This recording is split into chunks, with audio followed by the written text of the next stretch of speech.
اردو دنیا کے ناظرین، نئی ویڈیو میں خوش آمدید۔ ناظرین، حماس نے امریکہ اور اسرائیل کے چھکے چھڑا دیے۔ اسماعیل ہانیہ کے ایک ہی بیان سے جو بائیڈن کی ٹانگیں کام گئی۔ نیتن یاہو کو جنگ بندی کے چھٹے روز زبردست سرپرائز مل گیا۔ یہ جنگ بندی عارضی ہے۔ ایران اور قطر نے اسرائیل کے خلاف تہلکہ خیز اعلان کر دیا۔ حماس جنگ بندی کے بعد کس قدر مضبوط ہو چکا ہے؟ قطر اور ایران نے حماس کو کون سی ناقابل یقین طاقت سے نواز دیا ہے؟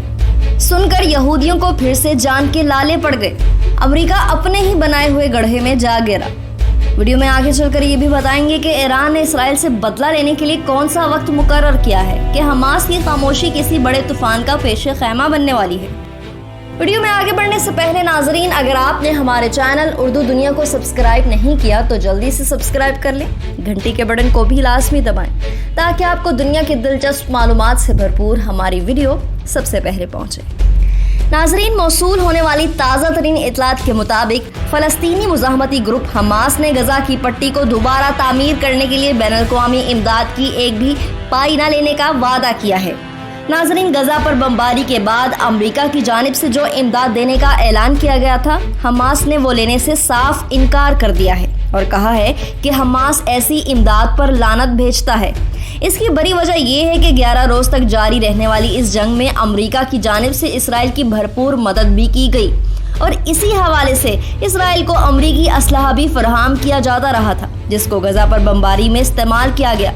ناظرین، امریکہ وہ ملک ہے جس نے اسرائیلی جارحیت کے خلاف آواز اٹھانے کی بجائے اسرائیل کا ہی ساتھ دینے کا فیصلہ کیا تھا اور اس مشکل حالات میں جنگ بندی کی حمایت کی بجائے اسرائیل کو مزید جارحیت کے لیے اسلحہ فراہم کیا تھا۔ اب حماس کے سیاسی شعبے کے سربراہ یحییٰ سنوار نے اسرائیل اور حماس کے درمیان چھٹے دن ہونے والے جنگ بندی کے طور پر امداد کی شفاف اور غیر جانبدارانہ تقسیم کا وعدہ کیا اور کہا کہ کسی بھی غیر اسلامی ملک اور خاص طور پر ان ممالک سے جو حماس کے موقف کی تائید نہیں کرتے، ان سے امداد نہیں لی جائے گی۔ سنوار نے کہا کہ ہم غزہ کی پٹی کی تعمیر نو کے لیے بین الاقوامی یا عرب کوششوں کا خیر مقدم کرتے ہیں۔ انہوں نے بات کرتے ہوئے یہ بھی کہا کہ آنے والی امداد کافی دے دی تھی جنہوں نے مشکل ترین وقت میں غزہ کا ساتھ دیا ہے۔ انہوں نے کہا، میں اپنے عہد کی تصدیق کرتا ہوں کہ تعمیر نو اور انسانی کوششوں کے لیے 1% امریکی امداد بھی نہیں لی جائے گی۔ ناظرین، حماس کے رہنما کا یہ بیان امریکی وزیر خارجہ انٹونی بلنکن کی غزہ کی تعمیر نو میں مدد کا وعدہ کرنے کے ایک دن بعد آیا ہے، جس میں انہوں نے زور دے کر کہا تھا کہ اس امداد سے ساحلی علاقے پر حکمرانی کرنے والے حماس کو کوئی فائدہ نہیں ہوگا۔ امریکی خیال کی بجائے مقبوضہ مغربی کنارے میں واقع رام اللہ پر قائم فلسطینی اتھارٹی یعنی PA کے ساتھ مل کر کام کرنے کا پروگرام ہے۔